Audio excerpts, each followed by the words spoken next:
E essa família tinha um filho que era muito fã da banda. Esse moleque era fanático.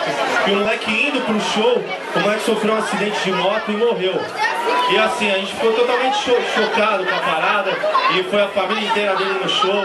E eu tenho certeza que essa letra consegue ecoar no coração das pessoas e ecoar no coração de vocês, como até hoje ecoa no meu.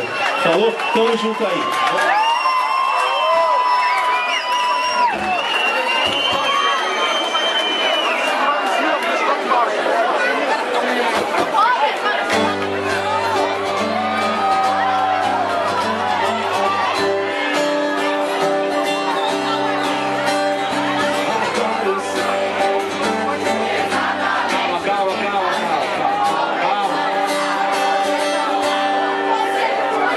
Agora eu sei exatamente o que faz.